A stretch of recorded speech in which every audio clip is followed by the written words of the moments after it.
할렐루야. 예배 가운데 나오신 모든 분들을 환영하고 축복합니다. 이 시간에 주시는 말씀을 통해서 우리 삶 가운데 늘 승리하며 나가는 우리 모두가 되길 소원합니다. 네, 요즘 김장철입니다. 어떻게 김장은 다 마치셨나요? 아직 진행 중이신가요?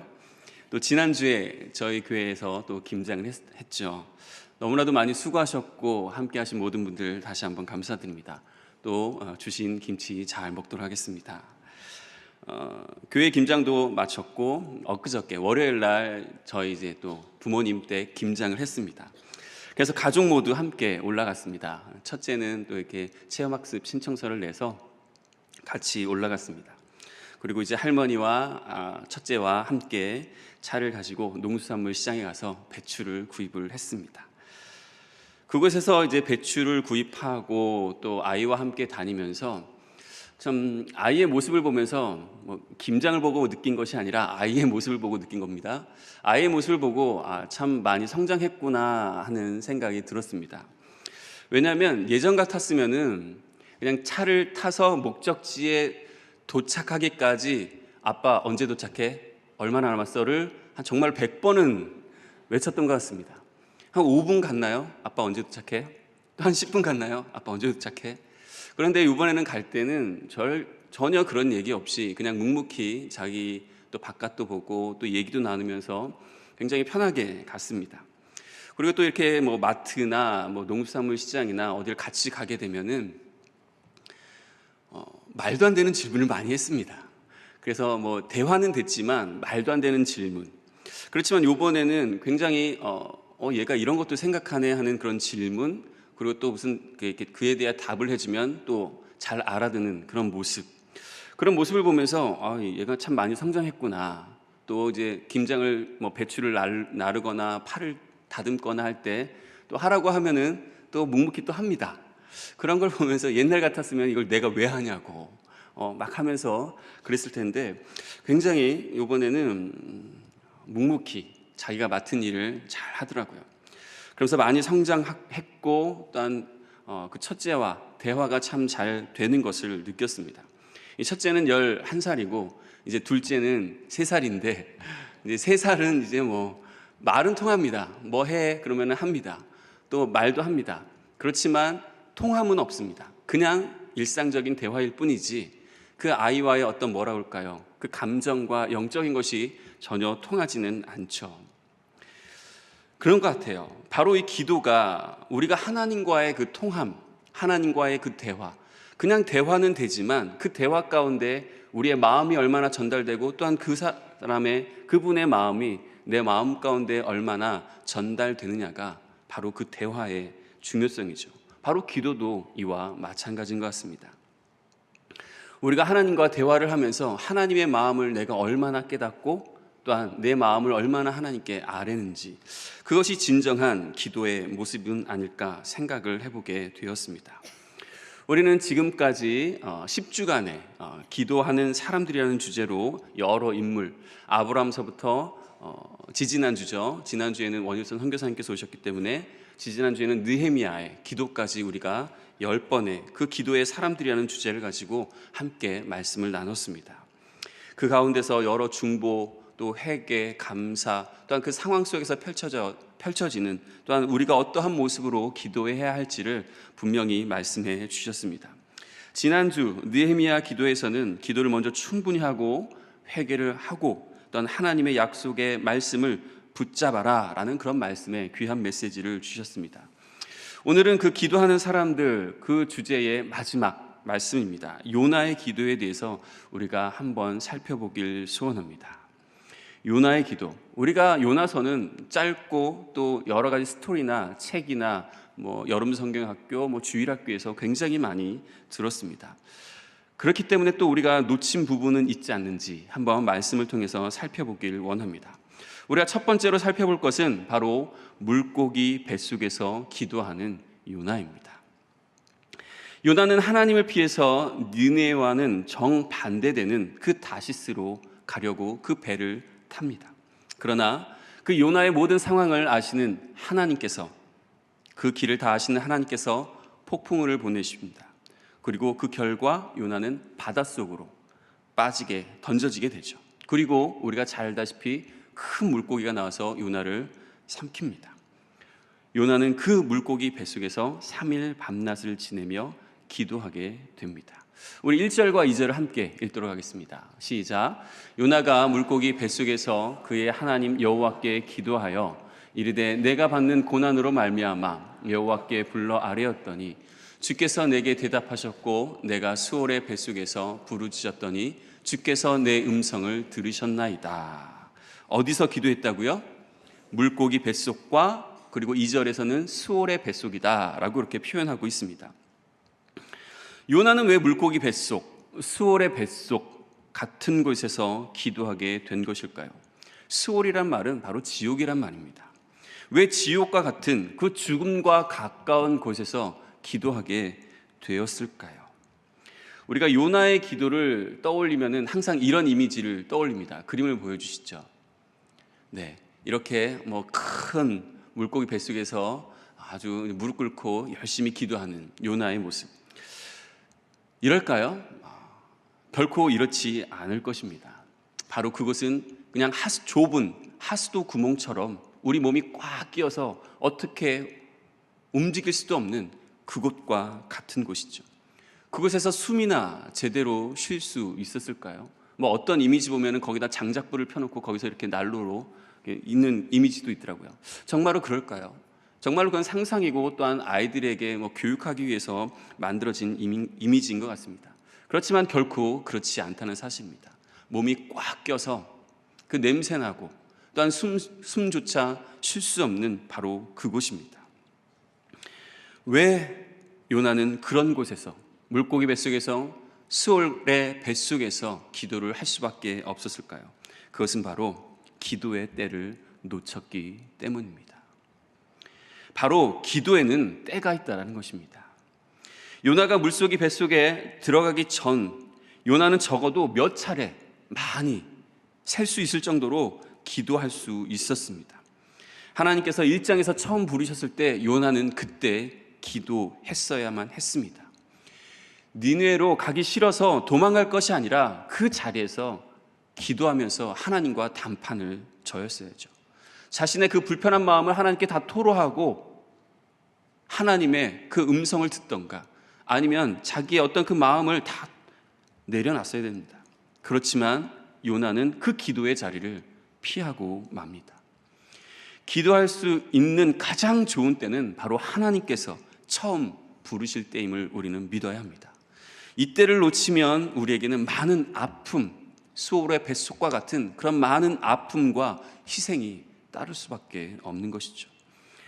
우리는 어차피 하나님께서 말씀하신 저 니느웨로 갈 수밖에 없는 그런 존재입니다. 기도의 때를 놓치면 바다에서 아주 고생하다가 니느웨로 갈 것이고 기도할 때에 기도하면 바로 하나님께서 명령하신 그 니느웨로 순조롭게 가게 되는 것이죠. 그렇기 때문에 우리가 믿음으로 살다가 첫 감동, 첫 소명, 첫 기회가 주어졌을 때 우리는 그것을 꼭 붙들어야 될 줄 믿습니다. 이것이 정말로 중요하죠. 바로 그 순간 기도하고 바로 그 순간 순종하게 될 때 하나님의 놀라운 역사가 우리의 삶 가운데서 펼쳐지게 되는 것입니다. 사랑하는 여러분, 하나님께서 감동 주실 때 기도하십시오. 하나님께서 은혜 주실 때 기도하는 우리가 되길 축복합니다. 그 이후에도 요나에게는 분명히 기회가 주어졌습니다. 1장에서 하나님께서 가라고 명령하셨을 때 그때 배를 탔을 때 바로 기도했어야 합니다. 또한 배 밑층으로 내려갔을 때 또한 그곳에서 기도했어야 했죠. 또한 폭풍이 왔을 때도 기도했어야 합니다. 또한 선원들이 요나를 들어 바다에 던지려고 했을 때 그때 기도했어야 합니다. 그런데 요나는 기도하지 않았습니다. 그런데 우리가 여기서 또 한 가지 더 생각해 볼 것은 기도를 못하게 방해하는 것이 있다는 겁니다. 기도해야 할 때 기도를 못하게 만드는 것, 그 절묘한 미혹이 있다는 거죠. 우리 요나서 1장 3절 말씀을 일부분만 읽도록 하겠습니다. 시작. 그러나 요나가 여호와의 얼굴을 피하려고 일어나 다시스로 도망하려 하여 욥바로 내려갔더니 마침 다시스로 가는 배를 만난지라. 뭐라고요? 마침 다시스로 가는 배를 만났다. 이 마침을 바로 조심해야 하는 것이죠. 사단은 끊임없이 믿는 자로 하여금 기도할 때 그때를 놓치게 만듭니다. 그것을 미루게 만듭니다. 바로 그 기도해야 할 그 시점에 마침이라는 그 미혹의 덫을 놓는다는 것이죠. 우리가 기도해야 할 때 마침 기도하지 못하게 할 그 어떤 일이 생겨도 우리는 정신을 바짝 차리고 그 자리에 바로 엎드려 기도해야 할 줄 믿습니다. 그것이 바로 우리가 승리하는 길이고 또 하나님께서 원하시는 그 뜻을 이루는 길인 줄 믿습니다. 그렇게 기도의 때를 놓친 요나는 결국 물고기 뱃속에서 기도하고 맙니다. 하나님께서 원하신 때에 기도하고 순종하지 않은 요나는 결국 돌고 돌고 돌아 그 기도의 자리로 오고 만 것이죠. 기도하지 못해 아픈 것, 기도하지 않아서 어려운 것, 그것은 어떻게 해결할 수가 있을까요? 그것은 바로 기도해야만 치료된다는 사실을 믿으시기 바랍니다. 예수님께서 십자가를 지시기 전날 밤 겟세마네 동산에서 땀방울이 핏방울이 되도록 기도하셨습니다. 그곳에는 베드로라는 제자도 있었습니다. 그러나 안타깝게도 베드로는 그곳에서 예수님의 모습을 본받아 기도하지 않았습니다. 본받지 않고 기도하지 않았습니다. 그저 졸다가 잠이 들고 말았죠. 결국 기도해야 할 때에 기도하지 않은 베드로는 아주 치명적인 실수를 범하고 맙니다. 예수님을 3번이나, 한 번도 아니고 3번이나 모른다고 부인을 하지요. 그 사실을, 그것을 깨달은 베드로는 큰 좌절과 아픔에 통곡을 하고 맙니다. 그냥 심한 통곡을 한 것뿐만 아니라 그 통곡 가운데는 진정한 또한 회개의 기도를 하고 있었죠. 늦었지만 베드로는 분명 그 심한 통곡을 통하여서 하나님 앞에 예수 그리스도를 부인한 것을 바로 회개하였습니다. 그 다짐과 그 기도로 베드로는 어떻게 되었나요? 다시 그 사도의 사명을 감당하게 되고 그 모든 것들을 감당하는 그런 위대한 사도가 되었습니다. 그렇지만 예수님을 판 가룟 유다는 그 자신의 죄를 깨달았지만 성경 어디에도 그는 회개했다라는 말씀을 찾아볼 수는 없습니다. 그냥 가룟 유다는 그렇게 기도하지 않고 그냥 자신의 목숨을 스스로 끊는 길을 선택하고 맙니다. 기도의 때를 놓쳤을지라도 다시 하나님께서는 그 기도할 수 있는 은혜를 주신다는 사실을 우리는 분명히 알아야 합니다. 그러기에 우리는 그 은혜를 붙잡고 다시 그 기도의 자리로 나아가야 할 것입니다. 그러나 먼저 가장 중요한 것은 그 기도의 때를 놓치지 말길 바랍니다. 분명 기도에는 때가 있습니다. 기도하지 않아 우리에게 닥쳐온 그 모든 것들, 분명히 우리는 그 기도로 우리는 해결받고 주님 앞에 나아가야 할 줄 믿습니다. 또 우리가 두 번째로 살펴볼 것은 바로 물고기 뱃속에서 고백하는 요나입니다. 요나가 무엇을 고백하였는지 한번 살펴보길 원하는데요. 우리 2장 8절 말씀을 함께 읽도록 하겠습니다. 시작. 거짓되고 헛된 것을 숭상하는 모든 자는 자기에게 베푸신 은혜를 버렸사오나. 네, 빨간 줄이 쳐 있습니다. 거짓되고, 그리고 두 번째로는 헛된 것을 숭상하는 모든 자는, 세 번째로는 자기에게 베푸신 은혜를 버렸다라고 됩니다. 바로 거짓됨입니다. 만물보다 심히 거짓된 것이 인간의 마음이다라고 하나님께서 말씀하셨습니다. 요나는 자신의 그 거짓된 것을 철저하게 회개하며 뉘우치고 있습니다. 자신이 무엇을, 어떠한 거짓을 행하였나요? 무엇을 속였나요? 바로 그는 하나님 앞에 거짓을 행했습니다. 사명을 받았을 때는 예 하고 일어나서 뒤돌아서는 아니요 하고 반대편으로 갔습니다. 또 요나는 이웃에게 거짓을 행했습니다. 이웃을 속였습니다. 히브리인 것과 또한 선지자인 것을 속이고 그냥 상인처럼 가장하여 배에 탔죠. 또 그는 그 자신에게 거짓을 속삭였습니다. 자신을 속인 것입니다. 자신의 그 신앙의 양심 소리, 또한 그 성령의 그 감동하심을 듣고도 듣지 않은 것처럼, 듣지 못한 것처럼 그래도 돼, 괜찮아 라고 하면서 자신을 속였던 것이죠. 그 거짓됨을 바로 요나는 그 물고기 뱃속에서 고백하고 있습니다. 또 그는 무엇을 고백하고 있나요? 바로 헛된 것을, 숭상한 모든 것을 바로 고백하고 있습니다. 그렇다면 요나가 숭상한 것은 무엇인가요? 바로 자기 자신의 어리석음을 숭상했습니다. 무엇이 또한 어리석었습니까? 그 하나님의 무소부재, 무소부지, 무소불능, 안 계신 곳이 없고 모르신 것이 없으며 또한 능치 못함이 없으심을 바로 스스로 어리석게 믿지 못하고 자신의 모습을 숭상한 것이죠. 하나님은 분명히 안 계신 곳이 없으십니다. 하나님은 분명 모르시는 곳이 없으십니다. 또한 분명 하나님은 못하시는 것이 없으십니다. 그런데 이러한 하나님의 그 모든 것들을 그냥 어리석게 받아들이고 어리석게 생각했던 것이죠. 또한 자기의 생명이 바로 하나님의 것임을 그는 생각하며 그것 가운데 나아갔습니다. 자신의 인생, 자신의 삶은, 우리의 삶은 결코 우리의 것이 아님을 고백하길 소원합니다. 바로 우리는 바로 하나님의 것입니다.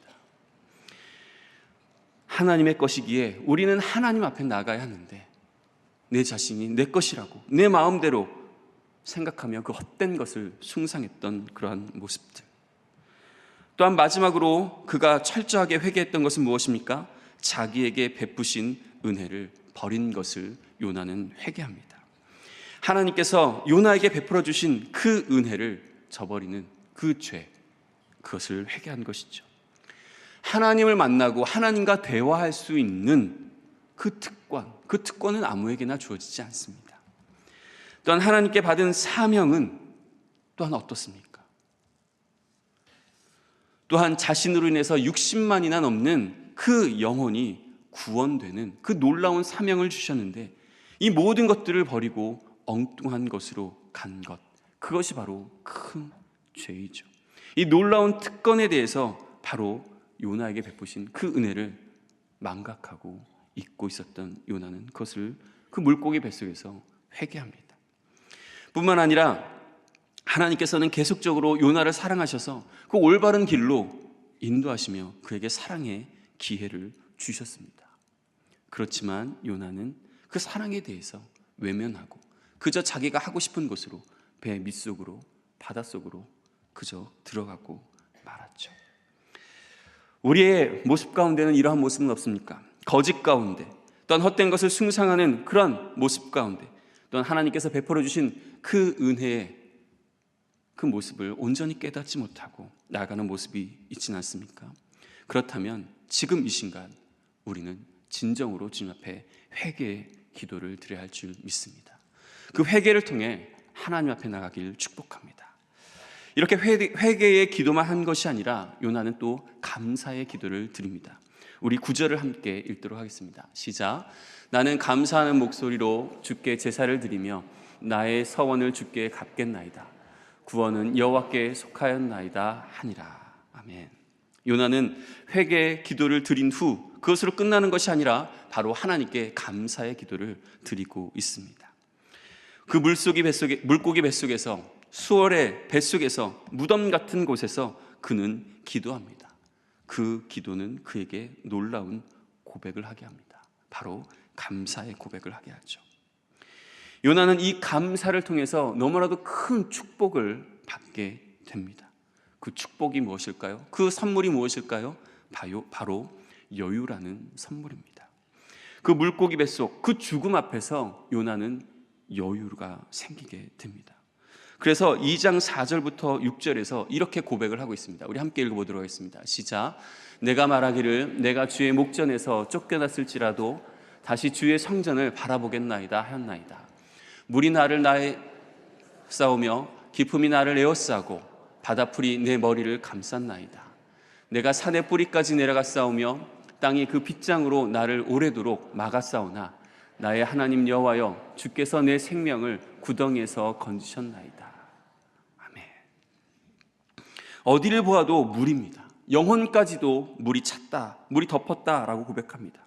그 바다풀 속에서 헤어날 길이 없다라고 고백합니다. 그러나 그는 여유를 가지고 두렵고 떨리지만 힘들지만 분명 하나님께서 구원해 주실 것이다 라는 그 믿음을 가지고 바로 기도하고 있습니다. 제가 여유라고 표현했지만 이 여유가 바로 다른 말로 표현하면 무엇일까요? 바로 하나님께서 주시는 평안인 것입니다. 하나님이 함께 하시고 하나님이 구원해 주실 것이라는 확고한 그 믿음의 여유, 즉 평안의 마음을 허락받은 것이죠. 그 죽음 앞에서, 그 감사의 기도를 통해서 우리가 잘 아는 그 사랑의 원자탄으로 유명한 그 손양한 목사님의 이야기입니다. 여수 반란 사건으로 두 아들 동인이와 동신이 두 아들을 공산당에 붙들려 학살당하고 말죠. 그리고 그 후에 손 목사님은 자기 두 아들을 죽인 그 청년을 아들로 삼습니다. 그리고 두 아들 영결식장에서 장례를 치르며 10가지 감사를 합니다. 우리 한번 읽어보도록 하겠습니다. 첫 번째로, 나 같은 죄인의 혈통에서 순교자 자식이 나게 하셨으니 하나님께 감사합니다. 두 번째로, 허다한 많은 성도들이 있는데 나 같은 것에게 이런 보배를 맡겨주셔서 기르게 하시니 감사합니다. 가장 귀한 장남과 차남을 하나님께 바치게 된 것을 하나님께 감사드립니다. 하나들의 순교에도 감사한데 하물며 두 아들이 순교하였으니 감사합니다. 예수 믿다가 와석 종신하는 것도 큰 축복인데 하물며 전도하다가 총살 순교 당했으니 감사합니다. 미국에 가려고 준비하던 내 아들 미국보다 더 좋은 천국에 갔으니 내 마음 안심이 되어 감사합니다. 내 아들을 총살시킨 원수를 회개시켜 내 아들 삼고자 하는 사랑의 마음을 주셨으니 감사합니다. 내 두 아들 순교 열매로 수많은 천국의 아들들이 생길 것이니 감사합니다. 이 같은 역경 중에서도 8가지 진리의 신뢰를 기쁜 마음과 여유 있는 믿음을 주신 우리 주님께 감사합니다. 오 하나님이여, 나에게 분수에 넘치는 과분한 축복을 주신 하나님께 감사드립니다. 옛날 내 아버지 어머니가 36년간 눈물로 새벽 기도 드린 기도의 결정입니다. 나의 형제들이 23년 동안 기도하여 주셔서 감사합니다. 어떻게 이러한 감사의 고백이 나올 수 있겠습니까? 그 사랑하는 두 아들을 잃었는데, 눈에 넣어도 아프지 않은 그 두 아들을 잃었는데 어떻게 이러한 감사가 나올 수 있었을까요? 바로 하나님께서 주시는 그 여유, 그 평안이 바로 손 목사님과 함께 한 것이죠. 요나와 같이, 손 목사님과 같이 기도를 통해, 그 감사의 고백을 통해 하나님께서 주시는 그 참된 여유, 그 평안 가운데 어떠한 역경과 어려움 속에서도 승리하는 우리 모두가 되길 주님의 이름으로 축복합니다. 또한 세 번째로 생각해 볼 것은 바로 물고기 뱃속에서 소화되지 않은 요나입니다. 요나는 물고기 뱃속에서 3일을 기도한 후 토해집니다. 바로 10절에 나옵니다. 우리 10절 말씀 함께 읽도록 하겠습니다. 시작. 여호와께서 그 물고기에게 말씀하시매 요나를 육지에 토하니라. 보통 3일이면 보통 소화가 충분히 되는 시간입니다. 그런데 요나는 물고기 뱃속에서 소화가 되지 않았습니다. 우리가 요나의 기도에 대해서 생각할 때 보통 요나를 삼킨 물고기를 우리가 고래다라고 많이 생각을 합니다. 그런데 학자들의 의견은 조금 다른 것 같습니다. 학자들은 상어다라고 표현을 합니다. 왜냐하면 또 이 지중해, 요나가 빠졌던 그 바다가 지중해인데 지중해에는 고래가 잘 나타나지 않는다고 합니다. 그래서 백상아리로 많이 본다고 합니다. 이미지 한번 띄워주시죠. 네, 크게는 7m에서 14m까지 큰다고 합니다. 저 옆에 있는 사람의 모습을 요나라고 생각한다면 딱 맞아 들어가죠. 이 백상아리는 소화력은 말할 것도 없습니다. 거북이 등껍질도 바로 삼켜서 다 소화해 버린다고 합니다. 이 상어 뱃속에서 소화되지 않는 요나의 모습을 통해 우리가 영적으로 또한 기도에 대해서 생각해 볼 것이 있습니다. 그것은 바로 기도하는 자는 결코 소화되지 않는다는 사실입니다. 그런데 얼마나 많은 성도들이 기도하지 않아서 소화가 되고 있는지 모릅니다. 또한 얼마나 많은 사명자들이 기도하지 않아서 그 사명이 다 소화되어 없어지는지 모릅니다. 요나는 조금 늦었지만 분명히 기도하고 있습니다. 그 기도의 자리로 나왔습니다. 요나의 소명은 결코 소화되어 사라져 버리지 않았습니다. 소화액이 나오고 물고기의 그 위가 소화 운동을 하며 요나를 힘들게 하지만 요나는 오히려 그 속에서 더 기도로 투철한 사명자로 다져지고 있는 것입니다. 사랑하는 성도 여러분, 시험과 고난과 그 수많은 문제들이 우리를 삼켜 소화시켜버리려고 합니다. 그러나 어떤 시험과 고난과 문제가 다가와도 기도하는 사람은 결코 소화되어 사라져버리지 않는 줄 믿습니다. 기도하는 사람은 망하지 않는 줄 믿습니다. 기도하는 교회는 사라지지 않는 줄 믿습니다. 또한 소화되지 않는 기도는 분명 응답된다는 것이죠. 요나의 그 기도를 들으시고 요나를 육지에 토하게 하셨습니다. 앞서 그 백상아리에 대해서 말씀드렸는데 이 백상아리의 특징 중에서 조사하다가 굉장히 흥미로운 글을 봤는데 백상아리는 위를 꺼낼 수 있다고 합니다. 그러니까 먹은 것이 부패하거나 소화가 잘 안 되면 자신의 위를 꺼내서 세척하고 다시 집어넣을 수 있는, 어떻게 하는지는 잘 모르겠습니다. 근데 하여간 그렇게 백과사전에 나와 있더라고요. 바로 이러한 모습으로 하나님께서 이 백상아리를, 물고기를 쓰시지 않았나 하는 생각이 듭니다. 하나님은 참으로 놀라운 분이십니다. 모든 것을 다 계획하시고 준비하는 분이십니다. 그러기에 우리는 하나님을 믿고 우리에게 다가오는 그 역경과 고난과 그 아픔 가운데서 결코 소화돼서는 안 될 줄 믿습니다. 제가 몇 년 전에 베트남 호치민에서 2년간 사역을 했습니다. 많은 분들이 아실 텐데요. 베트남에서 외국인이 교회를 하려면 그들의 법에 의해서 약 30, 기억이 잘 나지 않는데 31가지인가 두 가지의 조건이 충족이 돼야만 정식적으로 교회를 할 수가 있습니다. 그러니까 쉽게 말하면 하지 말라는 소리죠. 그런데 이제 외국인이니까 뭐 한 가지나 두 가지 정도의 서류를 통해서 또한 그 조건을 통해서 교회를 할 수 있게끔 했습니다. 그리고 우리가 잘 알다시피 베트남은 아마 지금도 마찬가지일 것입니다. 전 세계에서 기독교 박해 3위에 들어가는 그런 국가입니다. 그래서 최근에 뉴스를 보니까 30일 이전에 어떤 이 기독교나 어떤 천주교나 이런 종교 활동에 대해서 먼저 신고를 하지 않으면 절대로 집회를 할 수 없다라고 그렇게 했다고 하더라고요. 그런데 하여간 제가 있을 동안에 참 이게 말씀드리기가 굉장히 조금 조심스러우긴 한데 그 한 분의 어떤 욕심과 한 분의 그 잘못된 어떤 생각으로 인해서 교회가 많이 어려웠습니다. 제가 가기 전부터 어려웠습니다. 그래서 담임 목사님 격이 있던 분은 굉장히 힘드셨고 소화가 잘 안 되는 것은 다반사였고 굉장히 어려웠습니다.